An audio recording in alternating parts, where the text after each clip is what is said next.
मयूरभंज जिला करंजिया बनखंड सातकुशिया रेंज बेणुआदर जंगल निकटरे असुस्थ हो पड़ा एक माई हाथीर चिकित्सा पूर्व मृत्यु होईछि। मृत हाथीटी निकट बारिपदा डिविजन नूट रेंजर हाथी बोली जनापड़ी बेले केउ कारणरू हाथीटीर मृत्यु है सब व्यवच्छेद रिपोर्ट आसिबा परे ही कारण जनापड़ी पारिबो। सर एमती तो सर पूर्वर केबे नथिला सर एई रिसेंट से दिन रात कुकुर भोगिबार आम जानी पारथिलु तापरे जापर कि जी सी आम खेदा कथा खेदी सर न जीवार आम फॉरेस्ट डिपार्टमेंट वाला को फोन करते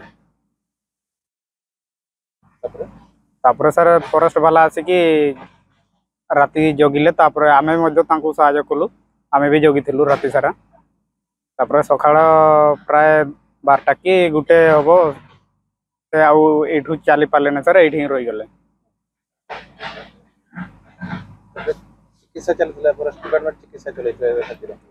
चिकित्सा सर आसी चिकित्सा वाला पहुँचा पूर्व डॉक्टर फक्टर पहुँचा पूर्व प्राय मु तो नी मोहलिया टे पड़ी थी देखी नी कहते लोक चिकित्सा चलता किंतु संभव हो पारा ना चली बसिक। तेबे कंपार्टमेंट नंबर 19 भालियाडाल पंचायत बेणुआदर साही जंगल निकटरे एक हाथी चलाबुला करि न पारी गोटे स्थान रे छेड़ा होइथिबा स्थानीय लोक माने देखिथिले।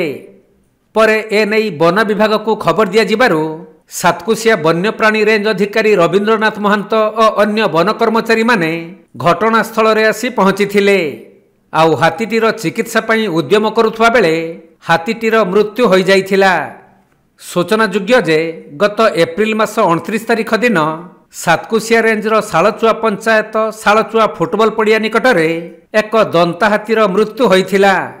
हेले सही दंता हाथीर मृत्युर कारण ए पर्यंत सार्वजनीन होई नथिबा बेले आउ एक माई हाथीर मृत्यु होइछि।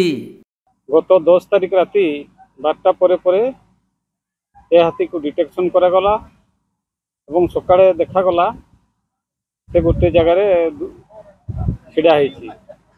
तापर से पाखु जाइकी तार फोटोग्राफ नेला पर जना पड़ला जे किछि गोटे इंजुरी होइछि।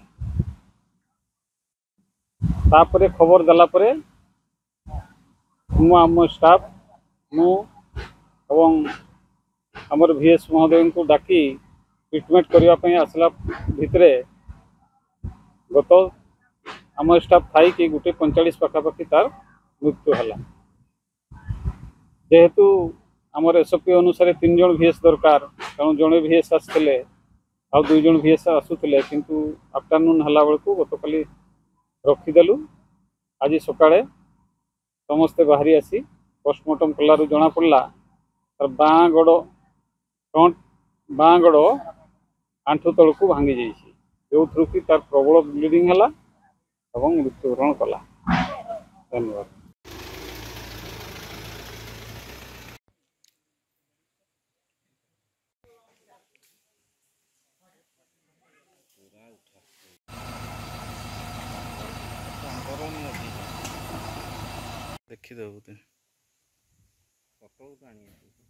मयूरभंज जिला करंजियारू सचिदानंद पलेईं रिपोर्ट कोणार्क लाइव।